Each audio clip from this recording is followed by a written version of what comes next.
സുഹൃത്തുക്കളെ, ഒരു രാജ്യത്തിൻ്റെ പുരോഗതി അളക്കുന്നത് ആകാശം മുട്ടുന്ന കെട്ടിടങ്ങൾ നോക്കിയല്ല, ആ രാജ്യത്ത് ഒരു കുഞ്ഞ് വിശന്നുറങ്ങുന്നുണ്ടോ എന്നതാണ് യഥാർത്ഥ മാനദണ്ഡം. ഓരോ പൗരനും വയറു നിറയെ ഭക്ഷണം ലഭിക്കണം.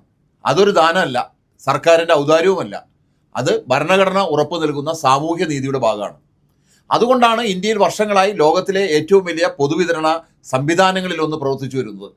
ദേശീയ ഭക്ഷ്യസുരക്ഷാ നിയമത്തിൻ്റെ ഭാഗമായി പ്രവർത്തിക്കുന്ന അന്ത്യോദയ അന്ന യോജന പ്രകാരം ഗ്രാമപ്രദേശങ്ങളിൽ ഏകദേശം 75% ജനങ്ങൾക്കും നഗരപ്രദേശങ്ങളിലെ 50% ജനങ്ങൾക്കും സബ്സിഡി നിരക്കിൽ ഭക്ഷ്യധാന്യം ലഭിക്കുന്നു.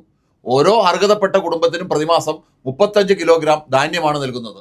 കോവിഡ് മഹാമാരിയുടെ സമയത്ത് ദരിദ്ര കുടുംബങ്ങളെ സഹായിക്കാനായി പ്രധാനമന്ത്രി ഗരീബ് കല്യാൺ അന്ന യോജന ആരംഭിച്ചു.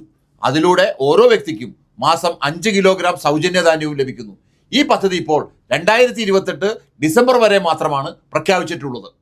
ഇത്രയും പദ്ധതികളുണ്ടായിട്ടും ഇന്ത്യയിലെ ജനങ്ങളുടെ ഭക്ഷ്യധാന്യ ഉപഭോഗം വർഷങ്ങളായി കുറഞ്ഞുകൊണ്ടിരിക്കുകയാണ്. ലോക വിശപ്പ് സൂചികയിൽ ഇന്ത്യ ഇപ്പോഴും വളരെ പിന്നിലാണ്. അതായത് രാജ്യത്ത് വിശപ്പും പോഷകാഹാരക്കുറവും ഇന്നും വലിയ യാഥാർത്ഥ്യമാണ്.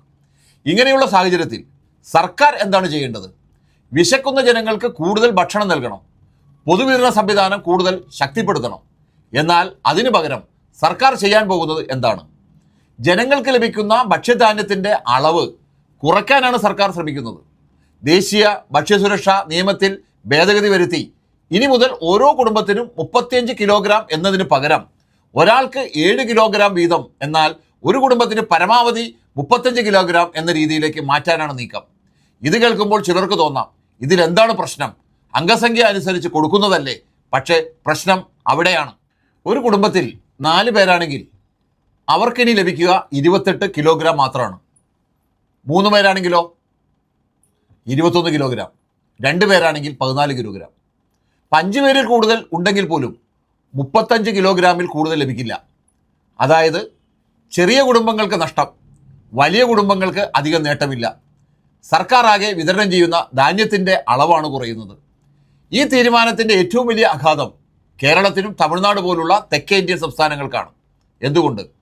ഈ സംസ്ഥാനങ്ങൾ ജനസംഖ്യാ നിയന്ത്രണത്തിൽ വലിയ വിജയം നേടിയ സംസ്ഥാനങ്ങളാണ്. കുടുംബങ്ങളുടെ ശരാശരി അംഗസംഖ്യ കുറവാണ്. അതുകൊണ്ട് പുതിയ നിയമം വന്നാൽ ഇവിടെയുള്ള ലക്ഷക്കണക്കിന് കുടുംബങ്ങൾക്ക് 35 കിലോഗ്രാമിന് പകരം 28 കിലോഗ്രാമോ അതിലും കുറവേ മാത്രമേ ലഭിക്കുകയുള്ളൂ. അതേസമയം ജനസംഖ്യാ നിയന്ത്രണത്തിൽ പിന്നിലുള്ള സംസ്ഥാനങ്ങളിൽ വലിയ കുടുംബങ്ങൾ കൂടുതലായതിനാൽ അവിടുത്തെ നഷ്ടം താരതമ്യേന കുറവായിരിക്കും. അതായത് ജനസംഖ്യാ നിയന്ത്രണത്തിൽ വിജയിച്ച സംസ്ഥാനങ്ങളെ ശിക്ഷിക്കുകയും പിന്നിൽ നിൽക്കുന്ന സംസ്ഥാനങ്ങളെ പരോക്ഷമായി പ്രോത്സാഹിപ്പിക്കുകയും ചെയ്യുന്ന നയമാണിത്. അതുകൊണ്ടാണ് കേരളവും തമിഴ്നാടും ഈ ഭേദഗതിക്കെതിരെ ശക്തമായി രംഗത്ത് വന്നത്. പക്ഷേ സുഹൃത്തുക്കളെ, ഇത് തെക്കേ ഇന്ത്യയുടെ മാത്രം പ്രശ്നമല്ല, രാജ്യത്തെ എല്ലാ ചെറിയ കുടുംബങ്ങളുടെയും പ്രശ്നമാണ്. കാരണം ഇപ്പോൾ സർക്കാർ നൽകുന്ന ധാന്യം പോലും ഒരു കുടുംബത്തിൻ്റെ അടിസ്ഥാന പോഷകാഹാര ആവശ്യങ്ങൾ നിറവേറ്റാൻ മതിയാകുന്നില്ല. ഇന്ത്യൻ കൗൺസിൽ ഓഫ് മെഡിക്കൽ റിസർച്ചും നാഷണൽ ഇൻസ്റ്റിറ്റ്യൂട്ട് ഓഫ് ന്യൂട്രീഷനും മനുഷ്യന് ആവശ്യമായ ഭക്ഷണത്തിൻ്റെ മാനദണ്ഡങ്ങൾ നിശ്ചയിച്ചിട്ടുണ്ട്. മുൻ പ്ലാനിംഗ് കമ്മീഷൻ ഗ്രാമപ്രദേശങ്ങളിൽ ഒരാൾക്ക് ഒരു ദിവസം 2200 കലോറിയും നഗരപ്രദേശങ്ങളിൽ 2100 കലോറിയും ലഭിക്കണം എന്നതിനെ ദാരിദ്ര്യരേഖയുടെ അടിസ്ഥാന ഘടകമായി കണക്കാക്കിയിട്ടുണ്ട്. ദരിദ്ര കുടുംബങ്ങളുടെ കലോറിയിൽ ഏകദേശം 80% ഭക്ഷ്യധാന്യങ്ങളിൽ നിന്നാണ് ലഭിക്കുന്നത്.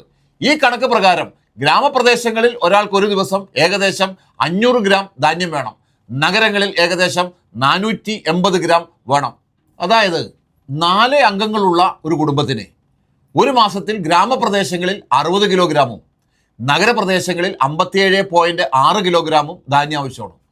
ഇപ്പോൾ എന്താണ് ലഭിക്കുന്നത്?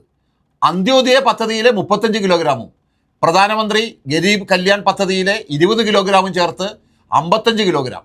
അതുപോലും ആവശ്യത്തിനേക്കാൾ കുറവാണ്. ഇനി പുതിയ ഭേദഗതി വന്നാൽ 35 കിലോഗ്രാം 28 കിലോഗ്രാം ആകും.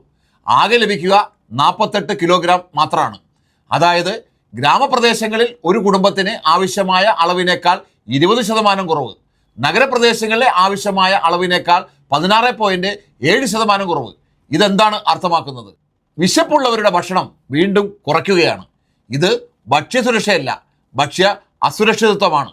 ഇനി മറ്റൊരു പ്രധാന കാര്യം, കോവിഡ് കാലത്ത് ആരംഭിച്ച പ്രധാനമന്ത്രി ഗരീബ് കല്യാൺ അന്ന യോജന 2028 വരെ മാത്രമാണ് പ്രഖ്യാപിച്ചിരിക്കുന്നത്. അതിനുശേഷം ഈ സൗജന്യ 5 കിലോഗ്രാം തുടരുമെന്ന് സർക്കാർ പറയുന്നില്ല. അങ്ങനെ സംഭവിച്ചാൽ ലക്ഷക്കണക്കിന് കുടുംബങ്ങൾക്ക് ലഭിക്കുന്ന ധാന്യത്തിൻ്റെ അളവ് ഇനിയും കുറയും. അതോടെ വിശപ്പും പോഷകാഹാരക്കുറവും കൂടുതൽ ഗുരുതരമാകും. അപ്പോൾ ഒരു ചോദ്യം ഉയരുന്നു, എന്തിനാണ് സർക്കാർ ഈ വെട്ടിക്കുറവ് നടത്തുന്നത്? ഇതിന് വിമർശകർ 2 പ്രധാന കാരണങ്ങളാണ് ചൂണ്ടിക്കാണിക്കുന്നത്. ഒന്നാമത്തേത്, ഇന്ത്യ അമേരിക്ക വ്യാപാര കരാറുകളുടെ ഭാഗമായി ഭക്ഷ്യധാന്യ സ്വയം പര്യാപ്തത കുറച്ച് ഇറക്കുമതിയെ ആശ്രയിക്കാനുള്ള സമ്മർദ്ദമുണ്ടെന്ന വാദം. രണ്ടാമത്തേത്, ധനക്കമ്മി കുറയ്ക്കാനുള്ള ശ്രമം. എണ്ണവില വർദ്ധിച്ചതോടെ സർക്കാരിൻ്റെ ചെലവ് കൂടിയിരിക്കുന്നു.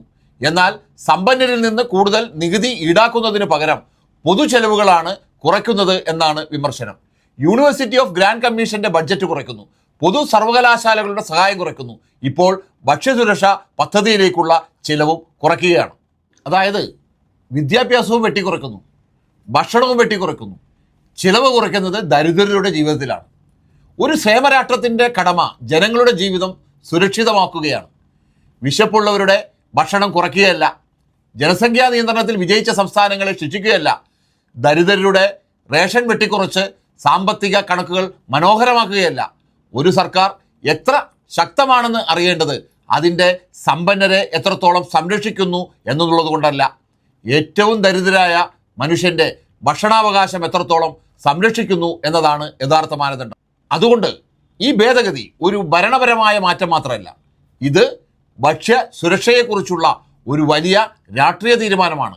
വിശപ്പിനെ കുറയ്ക്കണോ അതോ ദരിദ്രരുടെ തളികയിൽ നിന്ന് ഭക്ഷണം കുറയ്ക്കണോ? ഈ ചോദ്യത്തിനുള്ള ഉത്തരമാണ് രാജ്യം ഇന്ന് സർക്കാരിനോട് ചോദിക്കുന്നത്.